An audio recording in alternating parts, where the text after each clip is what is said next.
Hello, Happy New Year, Happy New Decade, and welcome to 90% Knitting for the first time in the year 2020. This is episode 329. I'm Lisa, also known as Fiber Nymph, and welcome to my living room where we are sitting in front of the first fire that I've had in this year. You can see the reflection of everything that's sitting here in the glass, but it's not a super great picture of the fire, and I may end up needing to move because it is a little toasty here. This is actually my third wardrobe change. I was in a sweater, then I thought, no. Then I was in a long sleeve shirt, and I'm like, So it's a t-shirt, but it feels good, and the fire's nice, so hopefully you'll enjoy what you can see of it. Probably going to be a little bit of a long episode and possibly slightly disjointed. I have so much that's happened since the last time I recorded a regular episode.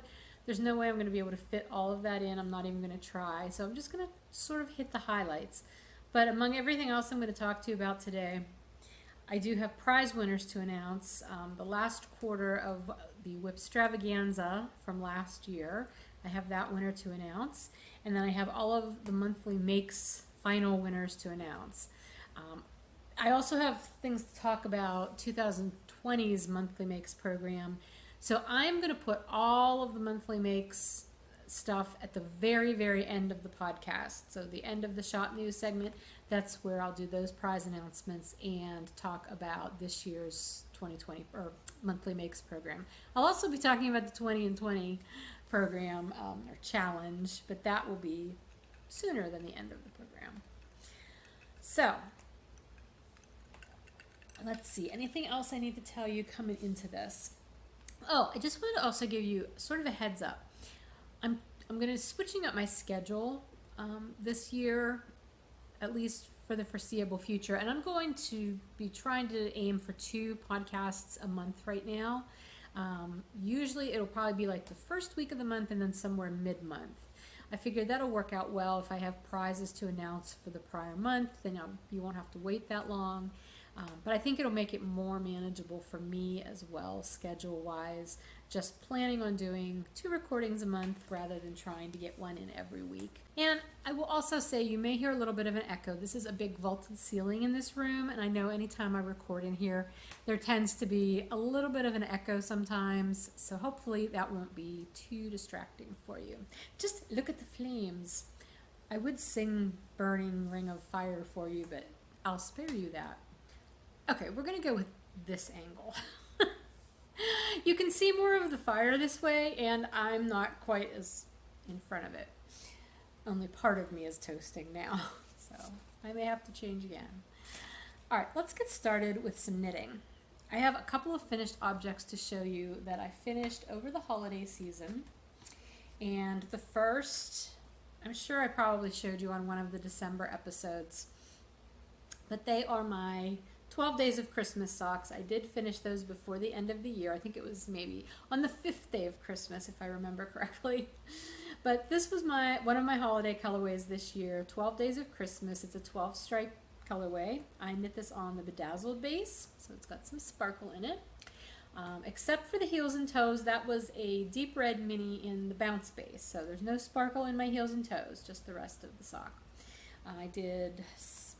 how many stitches? This is probably 60 stitches because this is a nope, I'm wrong. This is a 4x1 or 3x1 rib, so it's a repeat of 4. So this would have been 64 stitches on here. Yeah, that's pretty much it. Just my normal sock, ribbed sock, heel flap, gusset. Not anything super spectacular to tell you about it. US 1 needles. It's my usual default kind of sock knitting. I was happy to get these done. I haven't worn them yet, and I probably won't. I may just hang on to them and hold on to them for next Christmas season. I don't foresee quite as much sock knitting in my year this year as I usually have. Looking for my water here. I love knitting socks, you know that. But I've just come to the realization that I've got way more socks than I can wear. I do laundry pretty regularly, and I launder my socks fairly regularly. I do my socks by hand and then hang them to dry, but I usually do that on a weekly basis, so it's not like I'm going through my entire sock wardrobe. I do try to rotate them as I wear them, but right now I feel like I have a lot of socks. I don't really need to knit myself too many more socks. And any that I do knit after this pair, well, there's a pair on my needles now. I'll show you in a bit. But I think I'm going to work on shorty socks because I really like to wear those just around the house. So that's my sock plan as it is at the moment. I may knit my husband a couple more pair of socks. He doesn't have as many as I do, and he loves ribbed socks, but he's not getting this pair. Okay, so that was my one finished object. My other finished object was my Advent cowl, the one that I knit out of the mini set that I got, the Advent mini set from Sweet Sparrow Yarns. It's so much fun knitting this cowl. It's a tube cowl. I started out basing it on the Litmus cowl pattern by Amy Florence, who does the Stranded podcast and Stranded Dye Works. But I honestly ended up just using that for my cast on number. I didn't really follow it in any other way because I ended up doing my own thing. My original plan was to either fade each day's colorway into the next one, kind of like what I did last year on my Advent project, that scarf I made, or to just do a slipped stitch motif across there, you know, knit one, slip one. But as I think I showed you, at least during one of the December episodes, I ended up doing impromptu color work. So that's where we went. This was the beginning. So this was the very first color, and then it went this way. And I just made up these little 5-stitch color work motifs as I went. This one was actually a 10-stitch motif. But otherwise, there were a couple places that I did just do the every other round in the different colorways. This was a really fun poofy yarn that has these little bumps on it. I'm actually going to be bringing something like this into the shop soon myself, but it was fun to get to knit on it, but it was not one that lent itself to doing a color work motif, so I just alternated skeins on that one. I think I did that maybe on another, yeah, I don't know. Oh, here was the other bumpy. Actually, you can see the bumpy's better on that one. I tried doing some sort of color work on there, but it really did not work out well. I mean, you just couldn't really see that. I mean, you can see it a little bit better here, but not the best yarn for color work, but it was a lot of fun to add in. So anyway, the scarf or the cowl is super long. It is perfect for doubling, which is exactly what I wanted it for. And I have worn this a ton already. So it just loops around twice. I usually fuss with it to get it to lay a little bit nicer than that, but you get the idea. So it's just a lot of fun. So many colors. It goes with just about anything I could possibly wear. I'm not going to be leaving it on right now because, again, fire.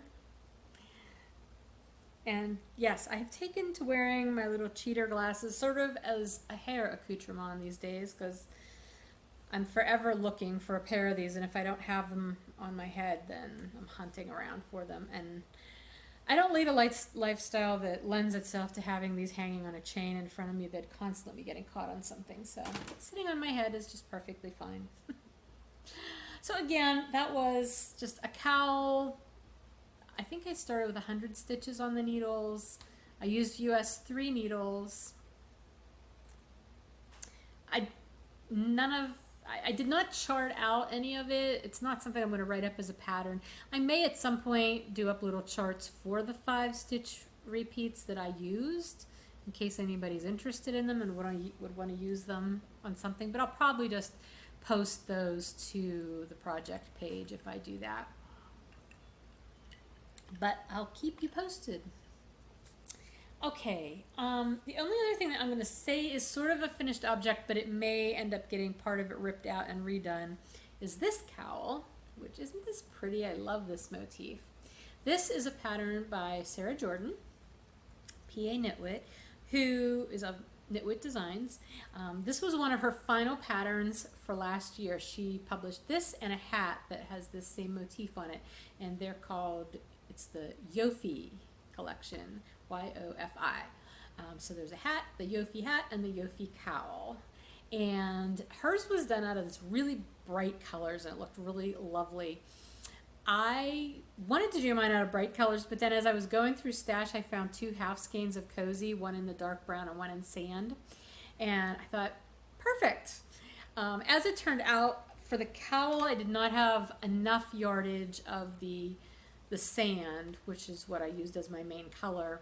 So that's why you've got some dark brown here and here, the cast on and the bind off edges, because I knew I had more of the contrasting color than I was going to need, and that evened things out. And as it turned out, I ended with exactly 10 grams of each color. So I may have really been able to squeak it out with the main color being not, you know, without using the contrast on the edges, but I like it this way, and I'm glad I did it. Didn't have to play yarn chicken or anything. The only thing I'm not thrilled with, I mean, the pattern itself was great. I love this the color work motif, and I'm telling you what, I'm super happy with my color work. Look at that. Look how smooth it is. This has not been blocked. My tension on my color work was spot on perfect. However, what happened was, this was my cast on edge. Okay, so you can see how that is, and that was done on a smaller needle. I believe this was 4s. The pattern called for US 4, I believe, for the ribbing, and then US 6 for the color work portion. I know I used 5s for the color work portion just because I feel like my Cozy base isn't quite a hefty worsted, and so I don't like the fabric I get with a 6. I prefer the 5, and even with the color work, it was fine. It's not too stiff, and it's not too loose. And I am pretty sure I still did 4s for the ribbing, but when I got to this ribbing at the end, it's really loose, and you can see it does not pull in quite the way it does up here. And my guess is that my tension had been really, you know, not tight while I was doing the color work, because I was conscious of that. And so then once I started doing the ribbing, even though I did go down in needle size, I just was not tensioning the yarn as much as I normally would. And so it's much looser, and I'm not crazy about it. It actually, when I have it on, here, I'll try it on for you. Oh, this is so hot. It kind of wants to do this poofy uppy thing, and sometimes as I move, it'll roll, and I don't like that. So I think I may end up ripping out at least the brown, if not up into the sand, and re-knitting the ribbing, either trying to knit it tighter or going down to a 3. We'll see how that works out. I don't know, but I think it's fun. I do still need to block it just to loosen the color work up a little bit, just to get it to be a little bit drapier, but otherwise I'm really happy with it. Oh, I took my glasses off. Wondered where they went. So anyway, that's the Yofi cowl, and again, it's way too hot to sit with this on here. So that's a mostly finished object with the possibility of redoing that ribbing. Okay, another finished-ish object that I have for you is a piece of weaving. You might remember I talked about doing, I was going to weave another one of those cowls like I made with that ended up with the fringe on it, how I did that with that houndstooth piece that I wove last year. I was going to do another one of those using the minis that I spun from my 2018 holiday collection set, that Merry Month of Minis fiber. And I thought, you know what, this is fine. That's not a lot of yarn in those minis, so I made a warp. This is the yarn I used to do my warp. This is some Destination yarns in her, I want to say it's the Souvenir DK. It's a DK weight base. I think it's called Souvenir. I could be wrong on that. I know she has one called Souvenir, but I think that's what this is. And it's in the Fall Run colorway. Isn't that beautiful? Look at all those colors in there. It's just amazing. Anyway, I used this as my warp. And then I warped it the same length as I did for that first cowl. And then I started weaving, and I realized, oh, this this isn't gonna work. I think I ended up using maybe 6 minis out of 24 because they went a long way. So this is what I ended up with my warp. I will hold it up. Look at the fringe. I love the fringe. So was this my beginning end? I think this was the end I started with. So it went from these colors, and I did alternate. You can really see that here. I was alternating colors the whole way. And I just love that warp yarn because it had so many colors in it. It really went with just about everything, and it gave everything a different look. I love this segment right here. I think that's so awesome. And then that. So it's not going to be a cowl because there's just way too much going on in this. Plus, I've got tons of those minis left, and I really want to use them all for one project. So here's my plan. I had another skein of that same yarn, this fall run yarn, because I accidentally bought it twice at 2 totally different times, but that tells you how much I really liked it. I ended up, I have enough minis. I know I have enough for at least 2 more warps of this size.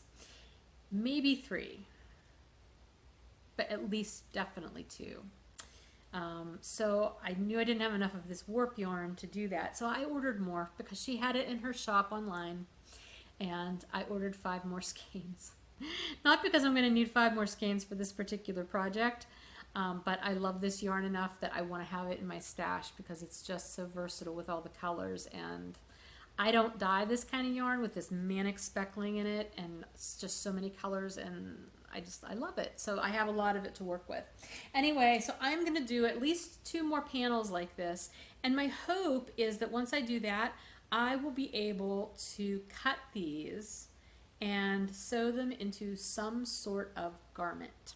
I don't know what kind of garment yet. I haven't figured that out. I don't want it to be just like a loose drapey tabard or vest or whatever. I don't want that, something that has to be belted shut. No, I want it to be a garment that will stay on my body, you know, without help.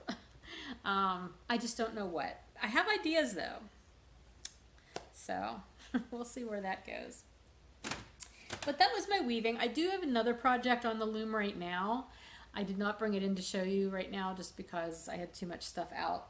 But I'm doing another weaving right now, not this one, because I was waiting for the yarn to come in. I'm doing another one out of scraps, which is so much fun. I'll show it to you next time probably. So, and my new loom finally did come in. I had to call again.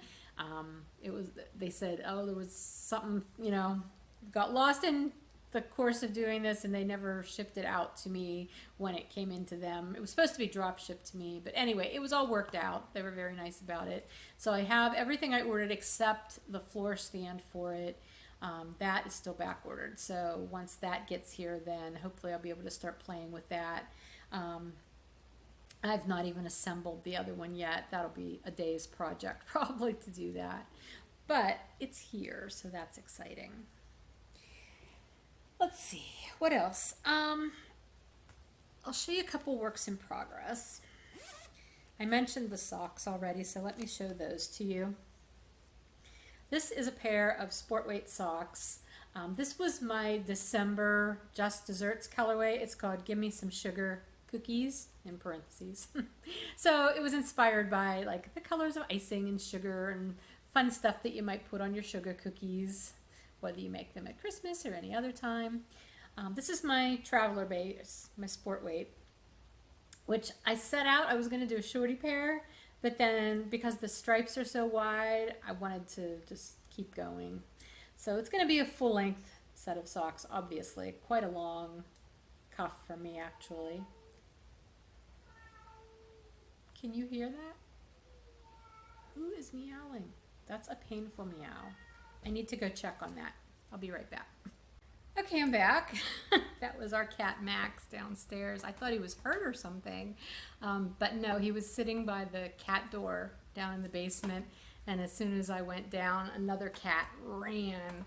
outside. I think our neighbor's one cat was either trying to get in our basement, which happens occasionally, or he was just sitting out there, and Max was a little distraught over that. So no problems, nobody's hurt, but it did sound like a plea for help. I don't know if you could hear it or not. Okay, so what was I talking about? Socks.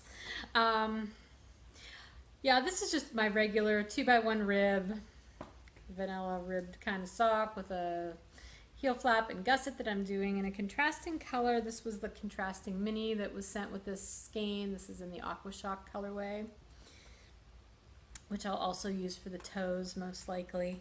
Yeah, so just a pair of socks. Mainly, even though I'm not really feeling the need to knit a lot of socks at this point, socks, I always have at least a pair of socks. Who am I kidding? I always have several pairs of socks on the needles in one form or another, but they're good carry-around projects for the most part. So I'll probably always have a pair at least going on, even if they're not my primary objective. So I'm trying to find a place to sit this where it's not going to get dirty with fireplace stuff. And I also took the opportunity to stoke the fire while I was paused there. Maybe I shouldn't have, because again, it's hot. Okay, the other project I thought I would show you is my sweater, my cowl that was, it started out as a cowl and turned into a sweater because it was so big. So this was originally the what was it called? Any Gauge Tube Cowl by the Knitting Expat, Mina Phillip. And she designed it to be used with hand spun, that you could just do to use up your small amounts of hand spun, and that's fabulous. But I think I'm losing stitches here. Mine was just so big that instead I am turning mine into a sweater. And yes, I'm going to sit here and pick up these stitches while I talk to you about it. The last time you saw this, I was stopped at the point where the body was essentially finished, except for ribbing that will be at the bottom. I don't know what this is. That's a spare needle. Okay.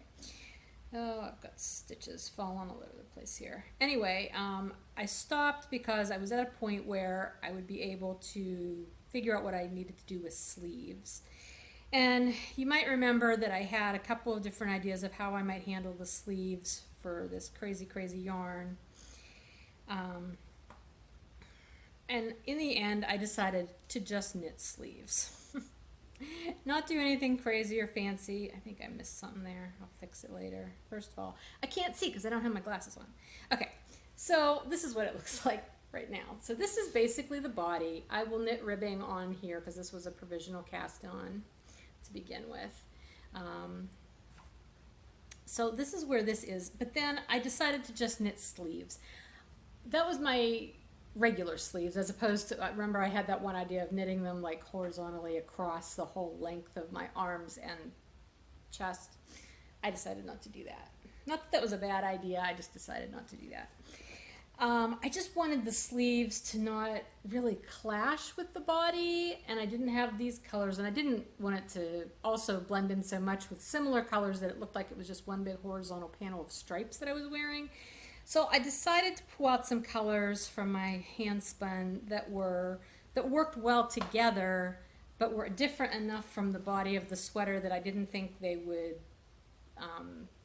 do that continuous stripe thing. So these are my sleeves so far, and I really like them.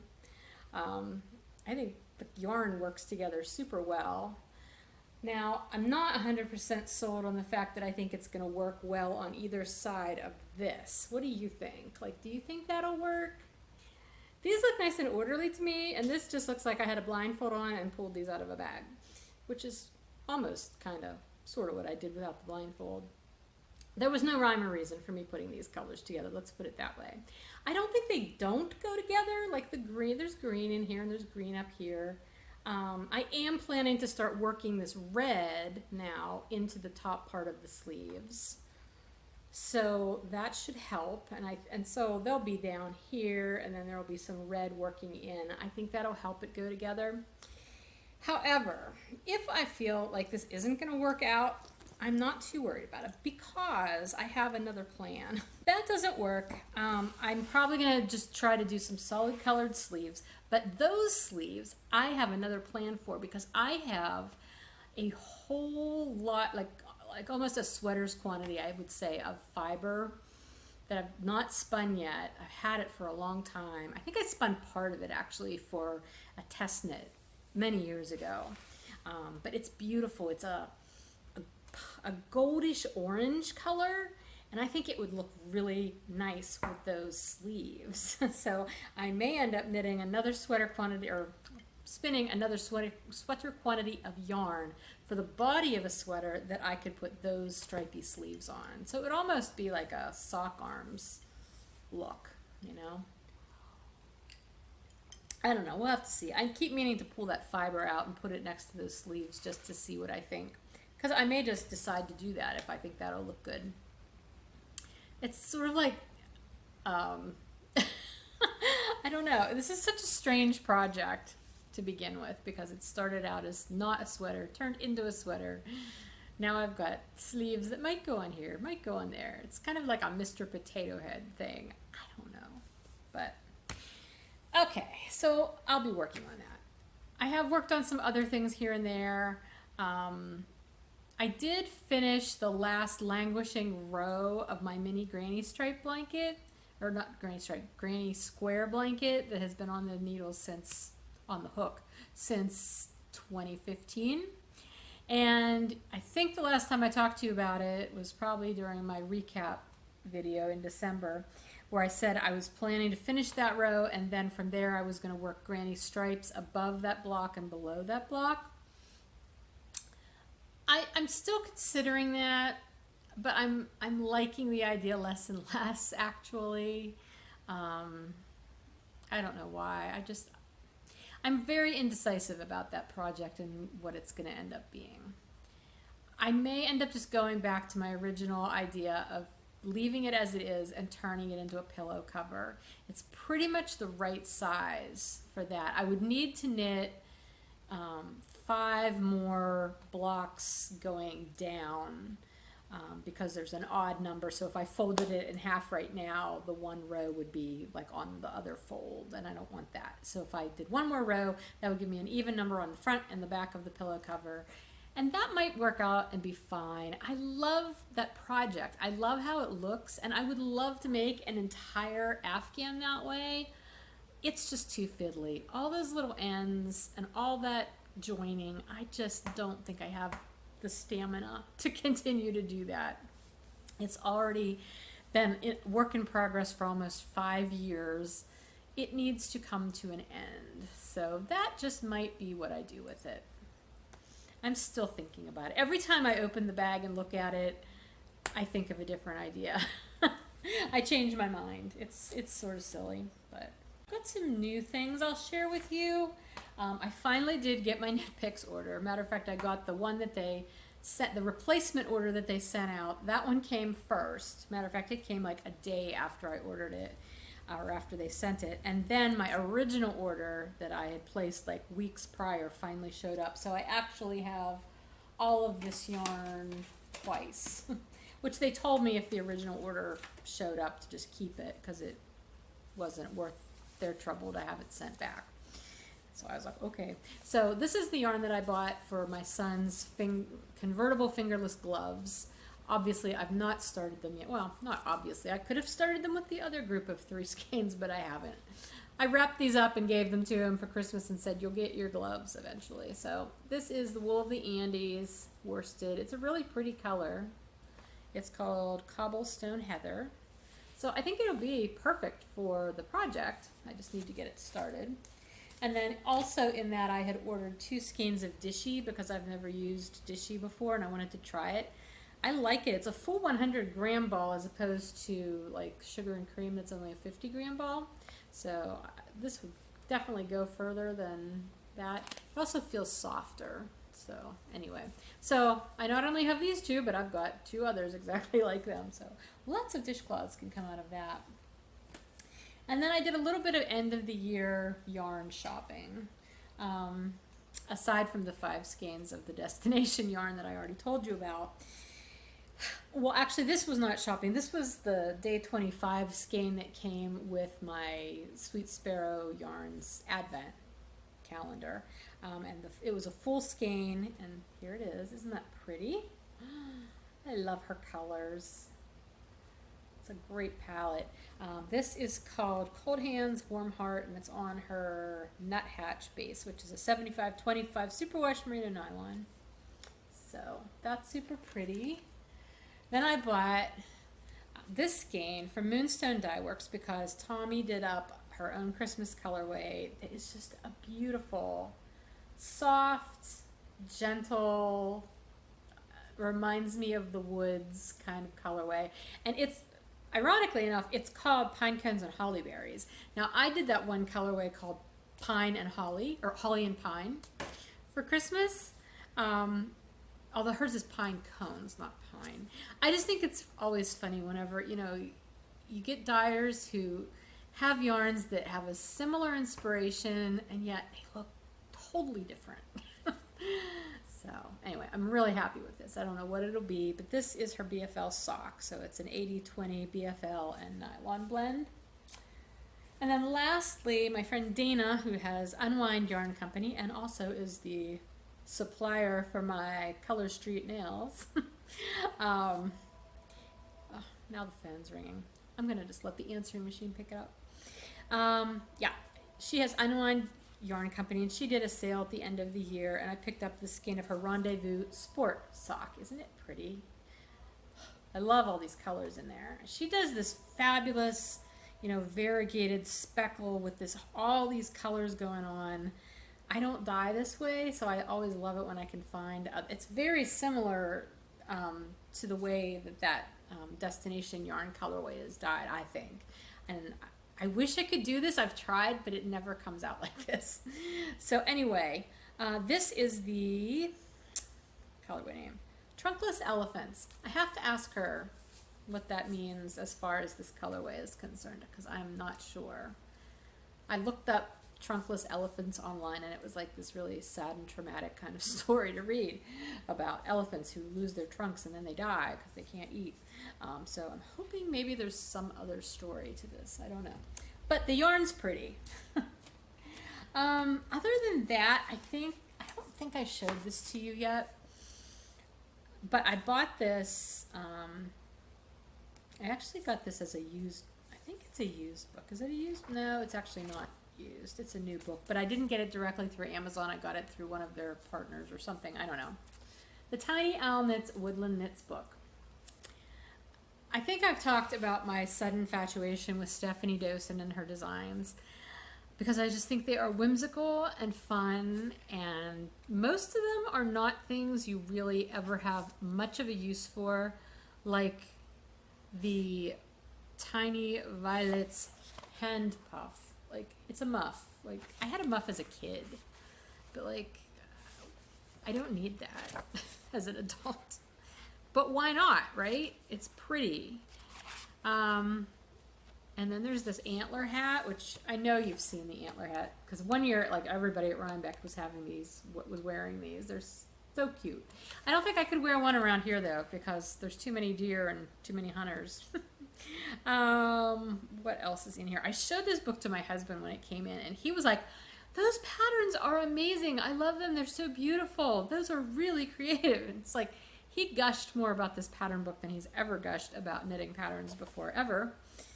There's the fawn poncho, or the foncho. Now, I think she worked this in intarsia in the pattern, but since watching a lot of her videos, and when she does her magic wheel on Wednesdays, where she does the magic wheel on an Instagram live, and whatever pattern comes up, she does a 25% discount for that pattern for a week. And just watching her videos in general that she's got on YouTube, most of them are fairly old. They're from like the mid-20 teens. Doesn't that sound crazy that I'm saying that's fairly old? She talks about the fact that, like, she's, yeah, I did these in intarsia, but you know what? Just duplicate stitch it. Now that fawn's kind of big to duplicate stitch, although it is done in bulky weight yarn. That's the other thing, that a lot of the patterns in this book are done with really bulky weight yarn. I don't have a lot of bulky weight yarn in my stash. I love this hat, this free Rapunzel hat. It's just so cute. Anyway, I've basically just sort of been carrying this book around as like a happy thing, and I stop and I look at it occasionally. Like, okay, say this woodland hoodlet. So it's sort of like a short little poncho or an enclosed cape, but then it's got this fabulous hood on it. Look at that. I love it. She does a lot of things with tassels too. Tassels are amazing. But you know of my tassel love, so. Anyway, like fairy wings. Do I ever need fairy wings? Probably not. But they're cute, and I have a pattern for them if I ever would want them. So, yeah, I've basically just been carrying this around because I love it, and I have such a girl crush on Stephanie Dosen right now, because I think she is just a very light-hearted, joyful spirit person. I love watching her little Wednesday videos on Instagram. They're always cheerful, always a little bit crazy. She goes off on these little tangents that are just funny, and you know, it helps me to remember to not take life super seriously, I guess. And I think, speaking for myself, I think we could all use a little bit of that, especially in today's day and age. Okay, so that's all the new things I'm going to show you. I'm sure there's more in my life, but those are what I brought in to show you today. Let's do the WIPstravaganza winner announcement. So WIPstravaganza, again, was something I did all of last year. It was just an informal along to help us all knit through whatever WIPs we had from years prior. It took off really well, but then as the year progressed, it got less and less people were involved in it because they finished their WIPs or they weren't interested in their WIPs anymore. Either way. So I went to quarterly drawings, and so the fourth quarter only had 7 posts in the whole thread, and some of them were mine. But that's okay, because I random number generated anyway. Miraculously, it did not land on one of my posts, and it chose post number 176, which was actually the very last post in the thread, and that was Pepper RN, who is Pam. So congratulations, Pam. Thank you for working your WIPs through the year with me. And please PM me when you hear this and let me know you won. And your prize is any pattern or patterns that are giftable through Ravelry up to a $10 value. So I will be happy to gift those to you. Just let me know what you would like. Okay, that brings us to the thing that's going to be happening all year in the group, the podcast challenge. This year is the 20 in 20 challenge, which I did talk about at length on a special episode in December, so I'm not going to go into all of the details. I just want to let you know that there is a guidelines and chatter thread up in the Ravelry group, in the Fiber Nymph Dye Works Ravelry group, so you can find that and all the information there. The chatter's going strong there right now, so please feel free to join in. The lists thread is also open. That's a non-chatter thread, but you are welcome to go over there now. Be creating your lists. The lists thread will close on January 15th.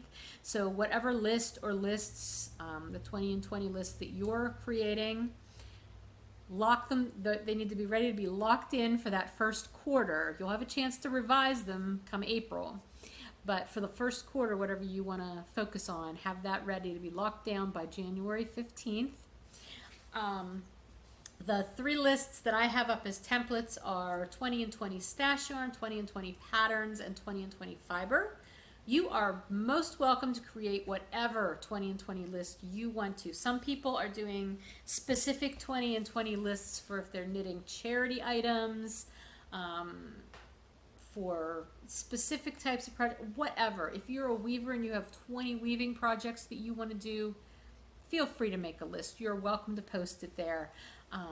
I will, when it comes to prize drawings, I'm not sure. I'm probably just doing the prize drawings based on the 3 main lists, though, if that matters to you. So, yeah, head on over there. I have not finalized my first quarter lists yet. because I want to fill them all up, and I know that's not the right thing to do.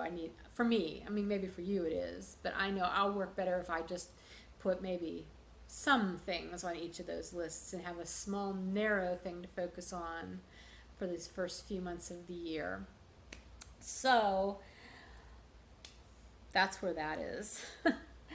We're going to get into, do I have anything else? I don't remember if there was something else I wanted to tell you in 90% or not.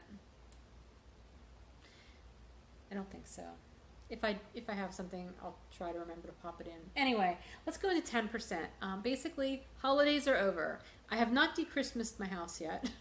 I started yesterday with like a little bit. Like I took a couple things down off the mantle. They're put away. I put all our Christmas mugs away. I was going to take everything down last Sunday, but then I ended up having, at the last minute, to go to a family commitment that I had not planned on going. And it was actually me going more as a proxy for my mom, who couldn't go because it was more her side of the family, like her generation.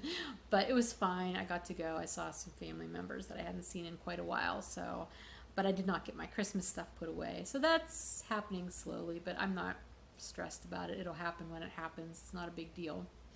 What else? My mom was here over Christmas. She and her husband came for a week. That was really nice. So we had our winter solstice meal together, which we actually did a day late because they got here on the winter solstice, but my son couldn't be here for the dinner on the winter solstice because he had a family thing with his dad's family, and he was heartbroken that he was going to miss it. So I said, no problem, we'll do it the next day. So that's what we did.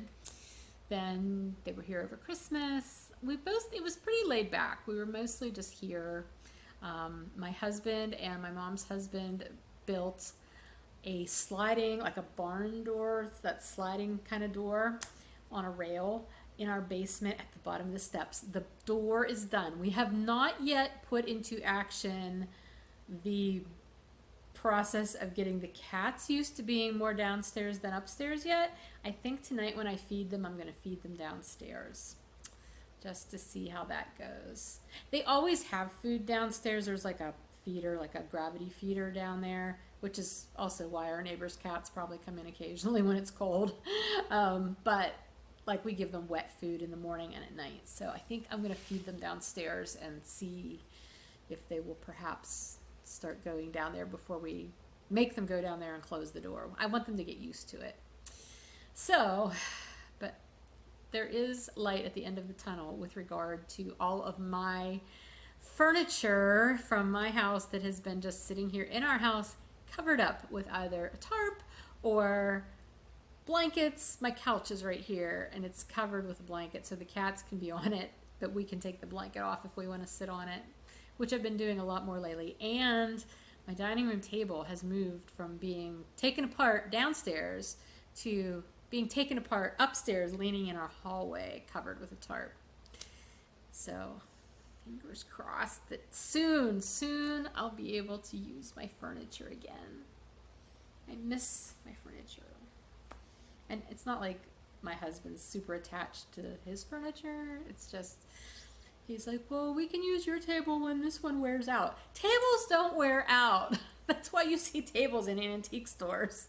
And the table he has is not like a good piece of furniture. Mine's really nice. You know, and I'm attached to it because after my divorce, my husband took our dining room set because it had been his grandmother's, which was fine. My ex-husband. But I had to buy my own dining room set, and I did. And that was like a big thing for me, like buying a brand new set of furniture. I had to pay for it, you know, with my income from my business. Like that meant something to me. And that's why I want to be able to use my furniture. So anyway, that happened. And he and I did spend a good bit of time organizing the basement too. We've got so much open space in our basement right now. It's amazing. It was a hassle doing it, but man, the finished project, you know, the finished product was amazing. What else is going on? Oh, Misfits Market. Have you heard about Misfits? I know there's the imperfect produce or imperfect something, the vegetable subscription boxes. I signed us up for a Misfits box that we're going to be getting once a week, It's the smaller of the two that they have available. We got our first one yesterday, and I'm so excited. I posted on my personal Instagram, the Fiber Nymph account, about it, and I posted a picture of everything that came and how it was packed. I was really impressed. Yes, some of the veggies are a little odd or blemished or whatever, but they're fine. I've been eating them. I'm like, yes, really fun vegetables. I mean, I buy vegetables a lot anyway. These are all organic though, and I don't always buy organic veggies because they're more expensive, but the Misfits box, you're getting them at a discount because they're Misfits. And it's also helping to keep stuff from just being wasted, which I think is great, which also cuts down on carbon emissions. So win-win, win-win-win all around. It's all packed in cardboard except or paper, except for a couple things came in these plastic bags, but they're compostable, and they had a very weird texture to them. They almost felt like condoms. Vegetable condoms. Anyhow, so Misfits Market, I'm really excited about that. Pretty much everything in our box was stuff that I would buy anyway, maybe not every week, but like a butternut squash. There was some cucumbers that I think are English cucumbers. They're smaller and different. They're tasty. I had part of one for lunch today. Some potatoes, red potatoes, which I buy. There was only 4, but that's all we need because we don't eat a lot of potatoes. 5 huge carrots. They're beautiful. They were a little funky shaped. Not like the ones with the legs. They weren't that kind of funky shaped, but they weren't just perfectly straight carrots, but they're perfectly edible. Green beans. We had those for dinner last night because green beans don't keep super long, I've found. Kale. I never buy kale. I've never jumped on the kale bandwagon, but I put a call out on Instagram and people have been giving me all kinds of fabulous kale ideas, and last night I did actually cut some of it up and chop it up and put it in with some other veggies that I was sauteing for our dinner. I actually had an all meatless meal last night. I made chicken, but I didn't eat any of it. My husband had it. Meat and I aren't getting along lately. Definitely beef. I always make beef for the winter solstice, and I look forward to it because it's a standing rib roast. It's good meat. I ate it this time, and I was so sick the next day. Not stomach sick, but my whole body hurt. It just, and I know it's due to the meat. I mean, it's one of the side effects. Anyway, I can't eat beef. Beef and I don't get along. I went 6 months last year without eating any beef, and I felt really good for it, and I can't. I need to leave beef alone. Pork's okay. I don't eat a lot of it.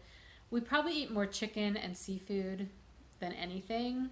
I just wasn't in the mood for meat last night, so I had half of an acorn squash with all these sauteed veggies on it. I had sauteed mushrooms and onions and mushrooms, onions, the kale in balsamic vinegar, and then I threw in fresh cranberries. I've discovered the joy of eating fresh cranberries. Where have I been all this time, like with that? Why have I not been eating fresh cranberries? So good. In this raspberry balsamic vinegar, it was so good. So I put that over my squash and ate it. It was amazing. And then the green beans, which were just green beans. They were good.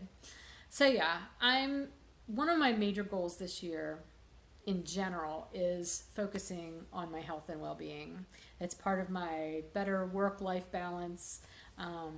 But as I've talked about before, I've had some health issues going on. I'm now finished with all the tests my doctor wanted me to go for. My last one I went for the morning of New Year's Eve day. And it came back normal also. It was a stress test, an echo stress test. So my heart is not imminently going to implode, apparently, which is a good thing. Supposedly my lungs are fine. Again, it's another issue where she's like, we don't really know what's causing your symptoms, but, hey.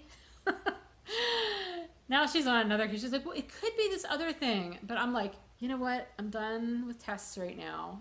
I said, I'm going to try some lifestyle changes and see if it helps. Because number one, the last couple years have been very, very stressful, busy, frenetic, harried.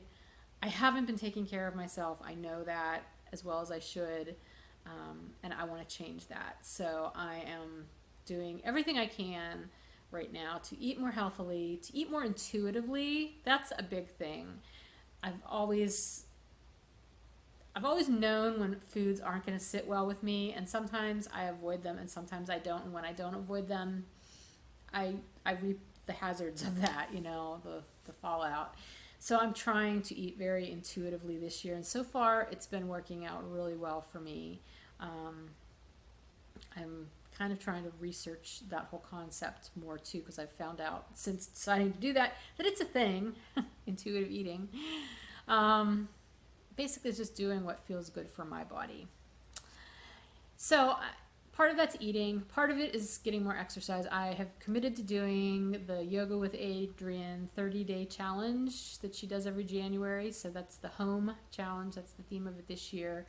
I've been doing it at lunchtime, which means as soon as I'm done recording, I'm going to be heading in there and I'm going to be doing my yoga for the day.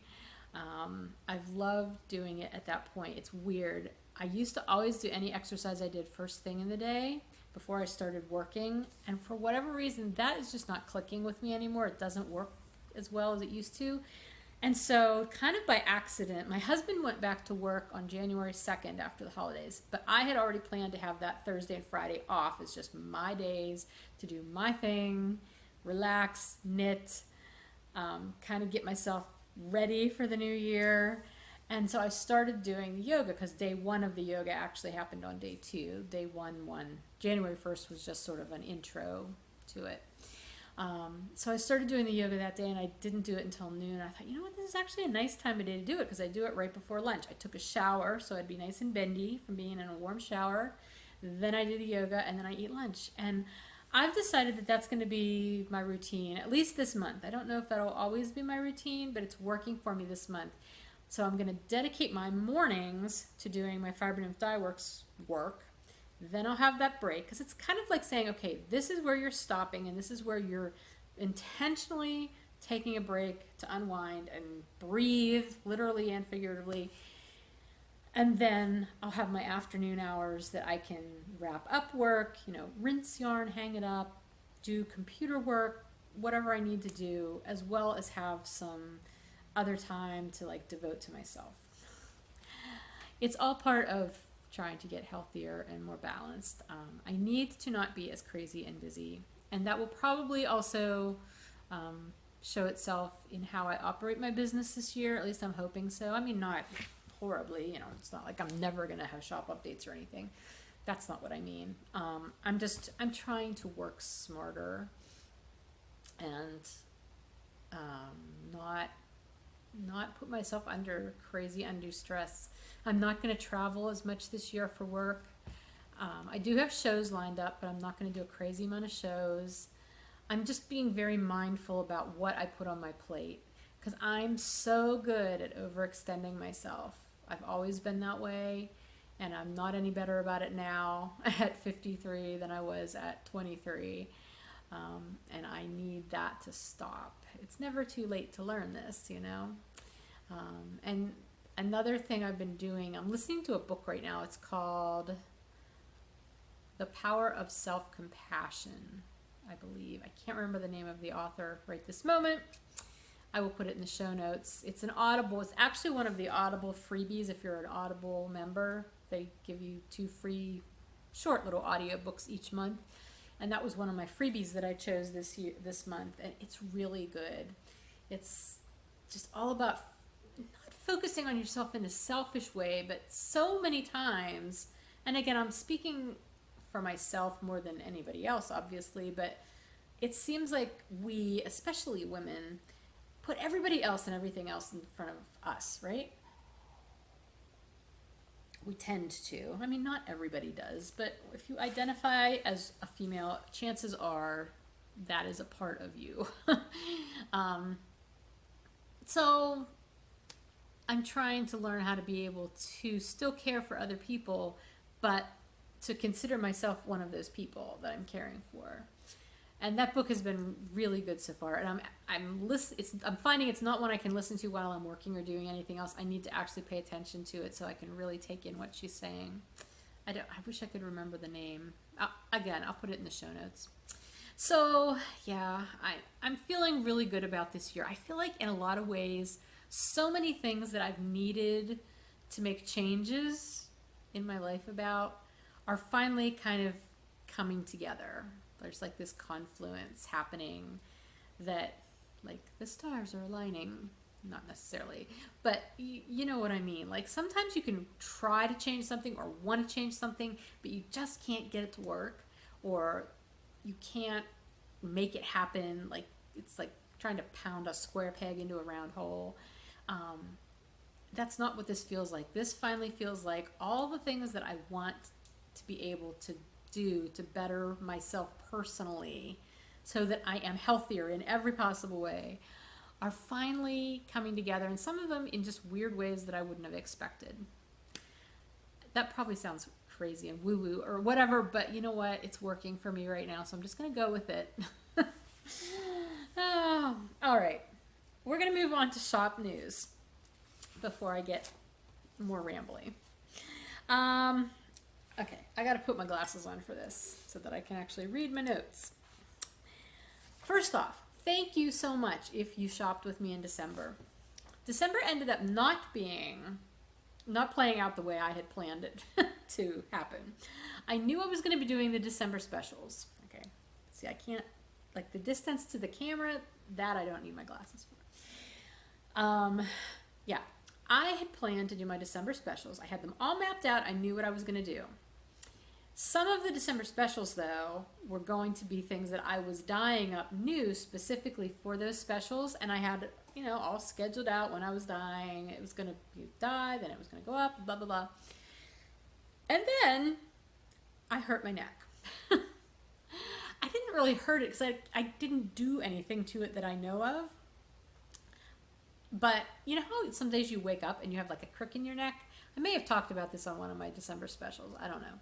Anyway, if you didn't watch that, I'll tell you the story again. You know how you wake up and I can't turn my neck because it's like you slept funny or whatever? Well, I had that happen, except it wasn't when I woke up. It was like halfway into the day and I was fine and I was working, and then all of a sudden I went to turn my head and it's like, ow, I can't. It hurt so bad. Oh my gosh. It was actually December 8th, I remember, because we had a concert to go to that night, and I said to my husband, I'm like, I really hope the seats are over, like our seats are here so we can look at the stage to the left, because if I have to look to the right, I'm going to be screwed. And it was the case. I had to look to the left, so I was good. But anyway, that neck pain stayed with me all month. And those first few days that I had it, it was so bad that I ended up with a horrible, horrible migraine. I'm going to legitimately call that a migraine. It was terrible. I was sick and like I just needed to lay and couldn't function. Finally took medication and got rid of it, but the neck pain never went away. So all December I was trying to not aggravate it, and the number one thing that I knew was probably aggravating it was doing self-striping, like winding my striping patterns and rescanning, because there's a lot of this arm motion. And when I was doing the 12 Days of Christmas colorway, because it was a double-sized, basically I was using a double-sized scanning tool that I use, I was having to use both arms, and that is not a motion that my left arm is used to doing. I'm really kind of wondering if maybe that did not trigger the whole thing, to tell you the truth. Neither here nor there. I got to the point, I just could not do that. I knew I had to take a break. It was almost like the universe was saying, you know, those plans you have for this month? No, you're done. You are done. You're not dying. And I didn't die for over 3 weeks.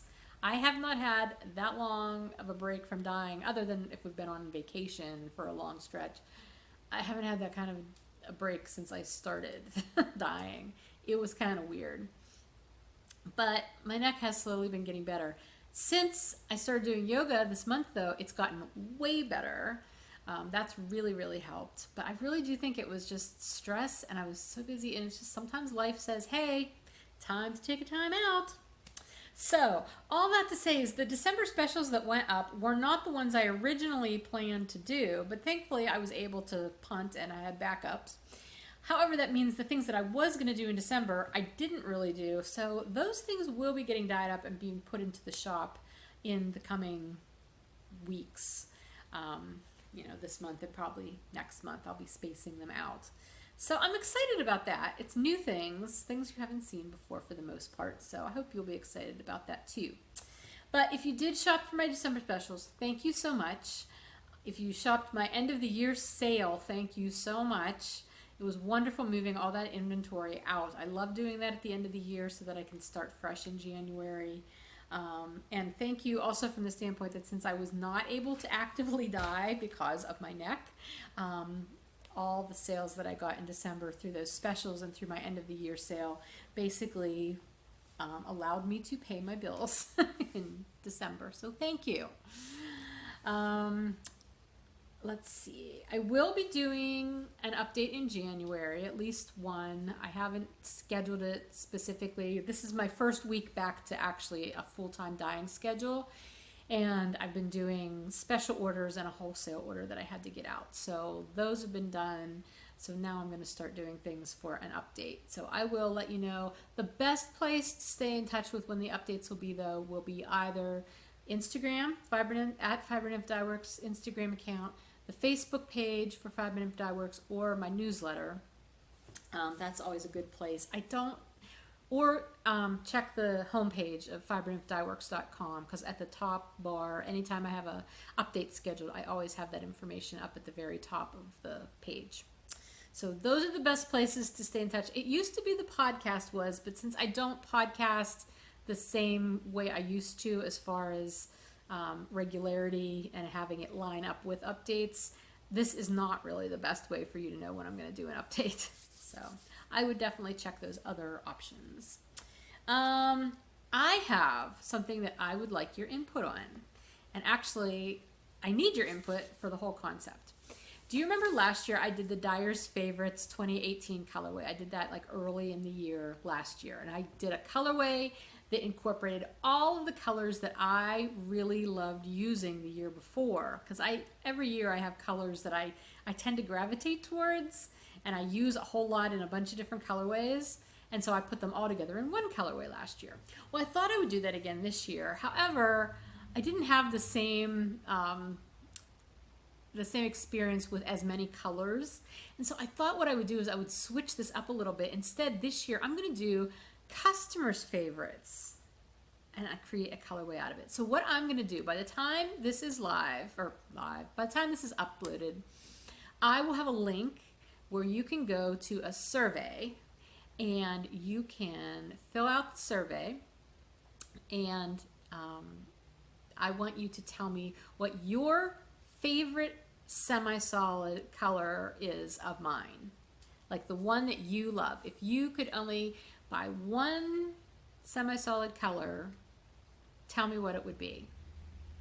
And I'm going to take all those responses and I'm going to put them together, and the ones that are the most popular are going to turn into the customers' favorites. I don't know if I'll put a year to it. Maybe I'll put it 2019. So if you had a favorite semi-solid color last year or whatever, I'm going to call it Customers' Favorites 2019. But I need your input because that's the whole gist of the colorway. So please take part in that if you would. Okay, now what you've been waiting for possibly is the monthly makes winners. This is going to take a little while. I'm going to announce the 2019 monthly makes winners, and then I'm going to talk a little bit about the 2020 monthly makes program, and then we'll be done. So we're getting there. First off, thank you to everybody who participated in monthly makes. It was a fabulous year. It wasn't like hundreds of people took part in it, but that was fine. It was the people that did take part in it really enjoyed it and seemed to commit to it. And I was so happy to see everybody, what they made, what they were doing with my yarn and my fiber. That, I've said this before, I do the dyeing and I enjoy that, but I'm making something that lets you make something. And so when I see what you've made from what I've made, it kind of completes that circle for me. So thank you for taking part in that. Okay, so first off, we have our December winners. So I have a chatter thread winner and I have a finished objects thread winner. Let me show you your prize options first. Okay, so I have 3 prize options as usual. First prize option is this skein of yarn. This was the day 25 skein. If you got the minis, my holiday mini set this year, this was the day 25 skein. This will not actually be in the shop until next holiday season, so you won't be able to get this anytime soon. This one it's called Winter Comforts, and this one's dyed up on my Mountain Tweed DK weight base. So there you have it. It's 5 stripes, and I do have a little paper in here that explains what all the colorways represent, or the colors represent. So that is one prize option. A second prize option, this is my Splashes and Pops colorway that I did as my exclusive colorway for the Pigskin Party Splash Pad Party this year. I haven't put this in the shop yet. I'll probably add it in the spring for the first time. It's a 4-stripe colorway, super bright colors with bright pops of color on them. So it's a speckled stripe. And this is on my Traveler Sport Weight base. So that's your second option. And third option is one of my sparkly sock blanks. And it's sort of a mirrored sock blank. The colors do mirror, but they're obviously not exact because it's a random dye. But if you wanted to do socks, like one from the cuff to the toe and then the other from the toe to the cuff, you could potentially get matching socks-ish. So this is on my Happenstance with Sparkle base, so there is Stellina in there. And these are the fun colors that are in it. So that is your third option. Okay, and so now on to the winners. And this is where I need my glasses. The December chatter thread. Okay, so posts number 1746 through 2142 were the posts from December. And random number generator chose post number 1978, who is GIS Girl. Geese Girl? GIS Girl is what I'm going to say. I know you have your name listed on Ravelry as KJ. I know what your real name is, but since you don't have it listed on Ravelry, I don't want to say it in case you don't want it advertised for some reason. So anyway, GIS Girl, congratulations. When you hear that you are the winner, please PM me, send me your mailing address info, and tell me your top 2 prize choices out of those 3 prizes that I just showed. Okay, then the December finished objects thread. There were 14 posts. First one was mine. So random number generator went through 2 through 14, and it chose post number 13, who is Jenny B82, and that is Jenny. Congratulations, Jenny. Thank you so much for participating. Please PM me when you see this. Let me know, again, your mailing address, even though I know I have it somewhere. It's easier if you just tell me.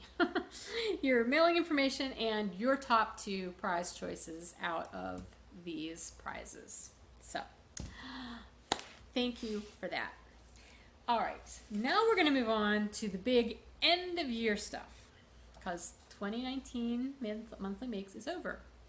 So, one of the parts of monthly makes was if you completed 100 grams of qualifying finished objects 5 out of the 6 months in each of the halves of the year, you would earn a free skein of yarn, your colorway choice, your base choice, colorway as long as it's one of my regular colorways, not like an exclusive colorway or a seasonal colorway that isn't in season anymore. Otherwise, pretty much it's fair game, with occasional exceptions, but pretty much it's fair game. So obviously the first half of the year, people already got their yarn for the first half of the year. The second half of the year, we have the free skein winners, who I'm going to announce. And I'm going to read your Ravelry names rather than your real names, just because that's what I've got on my paper. So, second half of the program year free skein winners are RJ Hugs, Seductive Berry, Will Travel for Yarn, Christina 4635, PA Knitwit, Leaner, Safe 54, Iona Paint, Grable, Jenny B 82, Pepper RN, Manda B, Yes Another Hobby, and Nicole Pearl. So congratulations to all of you, and thank you so much for taking part in the program this second half of the year. Okay, now if you qualified for the first half of the year's free skein and the second half of the year's free skein, which means you had qualifying 100 grams of qualifying finished objects 5 out of the 6 months in each half, so 10 out of 12 months. You qualified to win also a full year exclusive skein. Okay. And this will be an exclusive colorway that I'm dyeing up specifically for this purpose. It's never been out before. And you can choose to have that on a select number of bases. I'm not going to eat that wide open, but it'll be Bounce, Bedazzled, Mountain Tweed fingering, Traveler, Sport, and Cozy worsted weight. Those are your 5 choices for the full year exclusive skein. Okay, so the people that we had who participated the entire year and qualified through the entire year are the following: RJ Hugs, Seductive Berry, Will Travel for Yarn, Christina 4635, PA Nitwit, Leaner, Safe 54, Iona Paint, Grable, Jenny B82, Pepper RN, and Manda B. Congratulations. All of those who won that exclusive skein obviously also won the second half of the year skein, so I will undoubtedly ship those both together to you once I know what you want for your yarn choices on those. I'm gonna say I'm gonna do my best.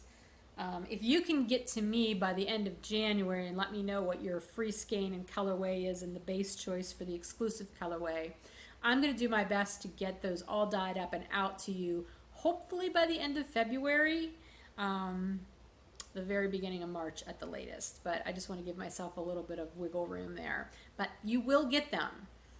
Okay, and finally, the Grand Grams announcement.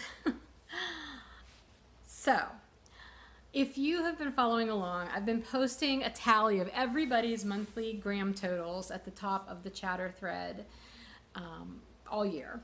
And it's been so much fun to see what you guys have been accomplishing. Some of you have used more grams than I ever would have imagined that you would have used in 1 year's time of my yarn and my fiber.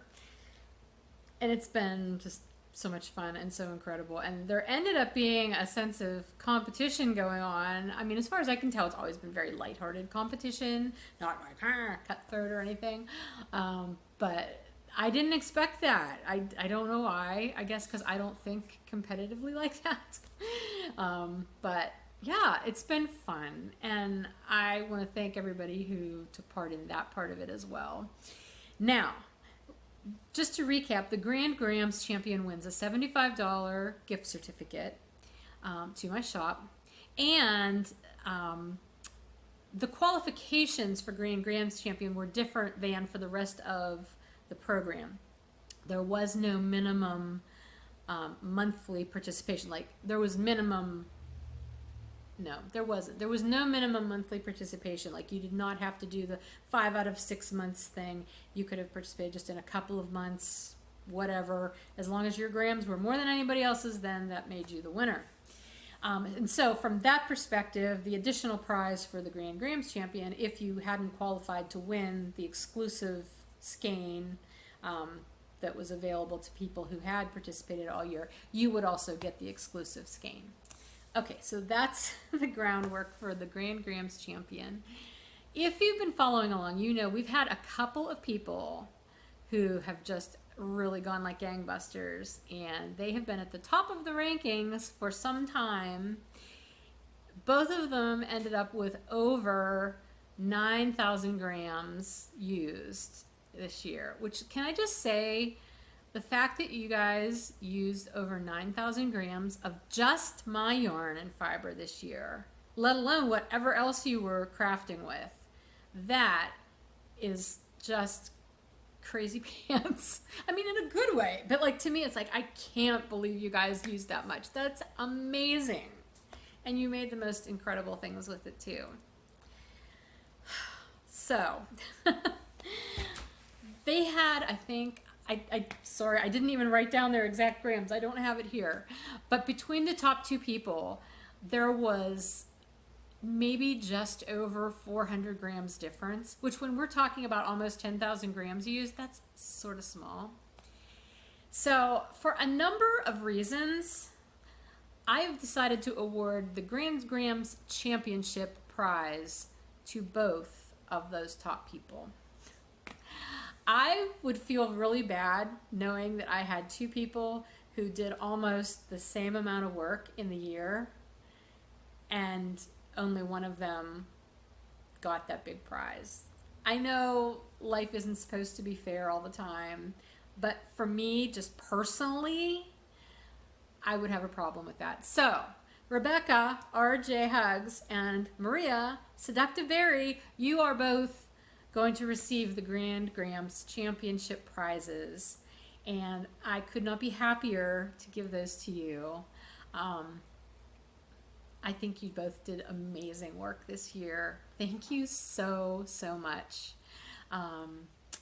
They both, as you heard earlier, they both already qualified for the exclusive skein, so that is sort of a moot point with regard to the Grand Grams champion. But yeah, so I will be sending you each a $75 gift certificate from my shop.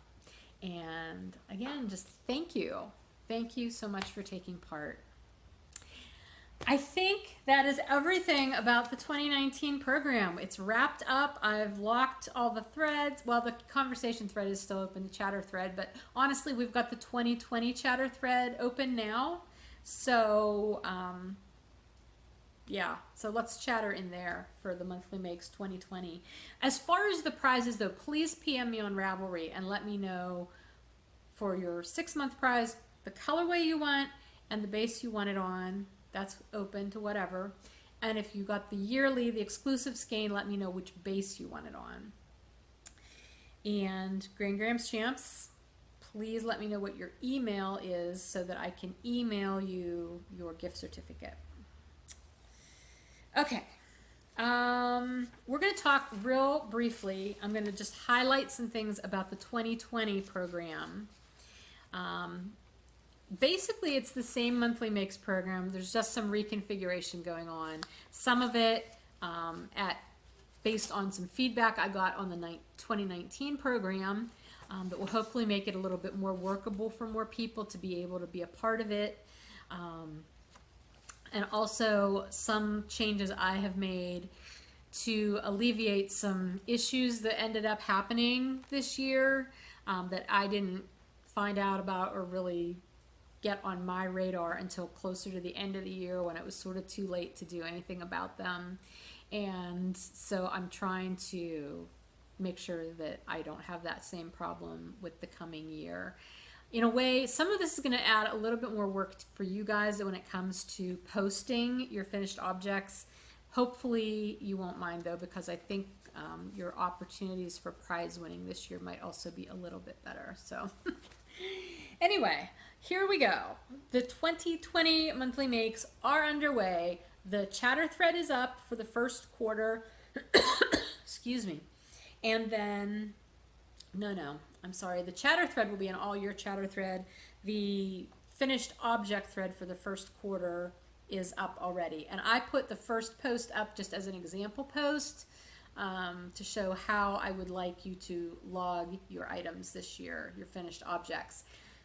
If your objects aren't logged with all of the required information, I won't be able to count those grams for you.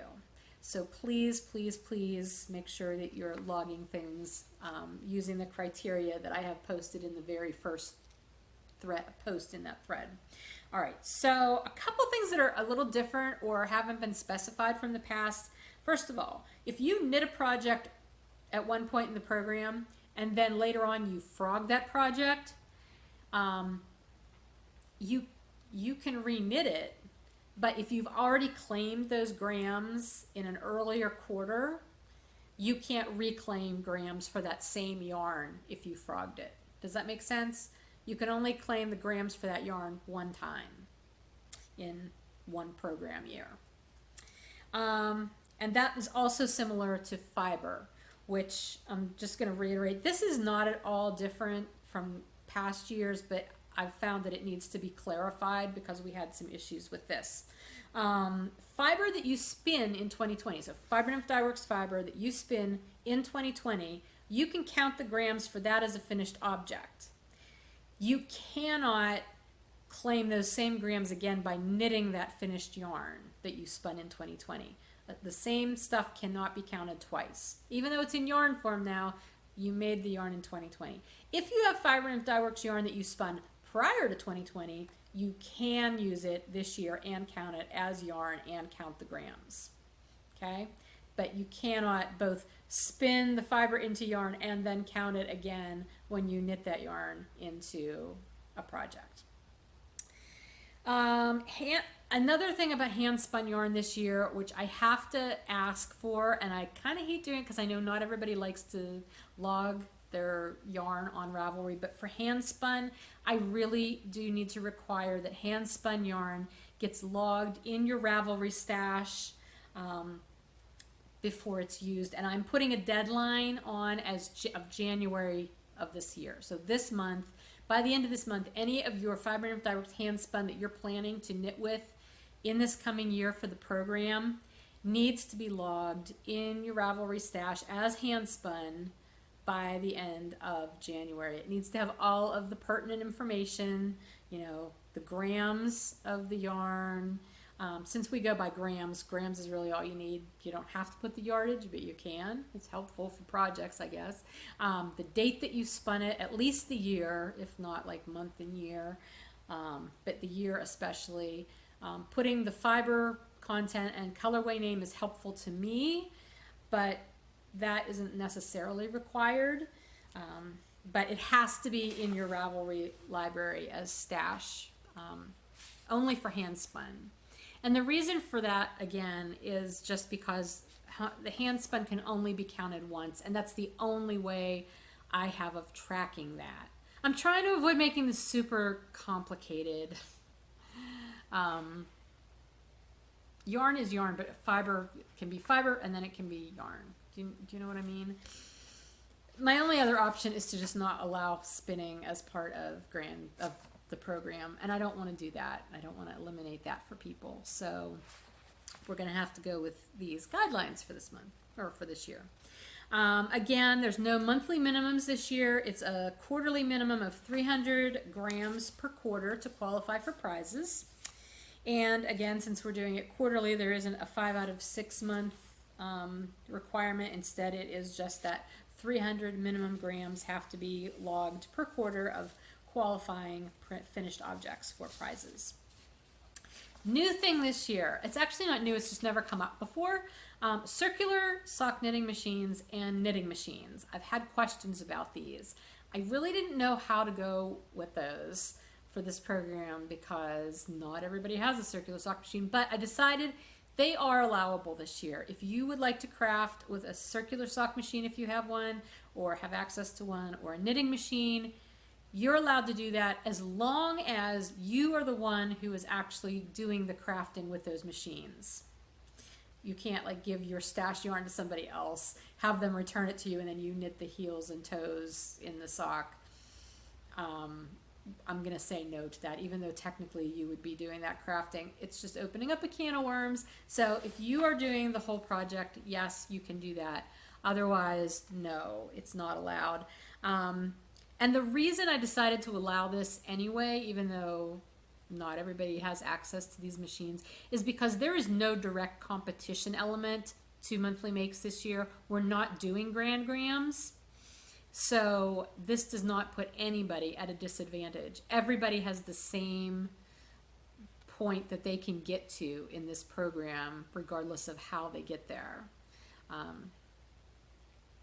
Yeah, so if you have any questions about that, feel free to ask, but that's how I feel about it. I will be doing monthly participation prizes from the chatter thread, even though everything else is going to be worked on a quarterly basis. I figure monthly prizes are fun. Again, no grand grams this year.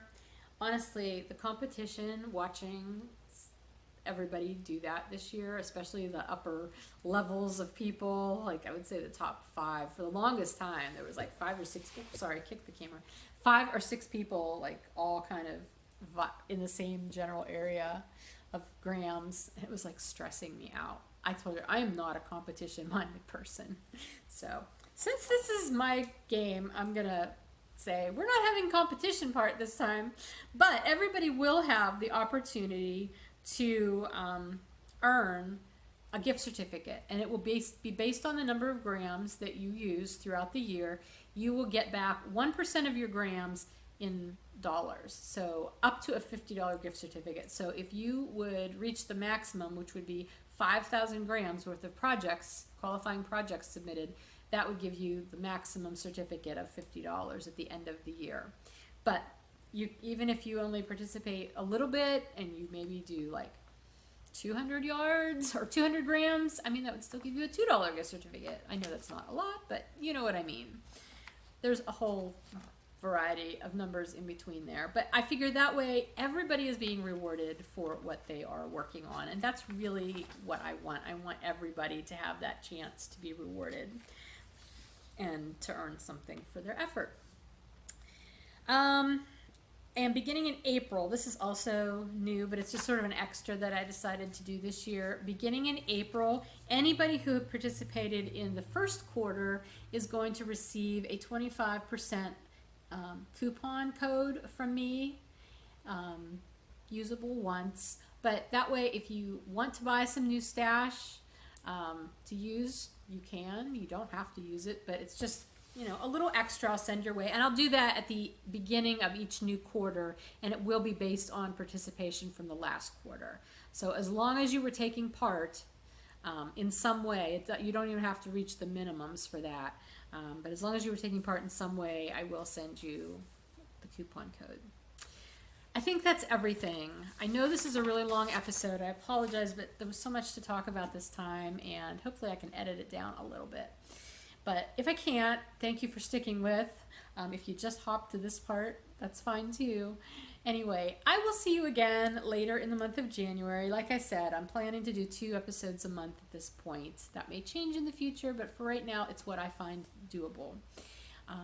I'm also, just as a note, if you watch on YouTube and you look at the show notes on YouTube, I'm going to be, or actually any of the show notes, I'm going to be modifying the way I do my show notes because I've kind of been making things redundant. I keep pretty detailed show notes or project notes in my project pages, but I've also been including all of like the yarn information, pattern, designer, needle size, all that stuff in my show notes, and that's really redundant and it takes a lot of time on my part to do. So instead, I'm going to be listing the projects, and then I will put the link to those project pages, and you can check out all those details easily. But I'm just not going to take the time to write all those out anymore. I'm going to try to keep that to a minimum, again, just to keep things more manageable on my end so that I can get these podcasts out better. Okay, that's everything. Thank you so much for being with me today, and I will see you soon. Bye.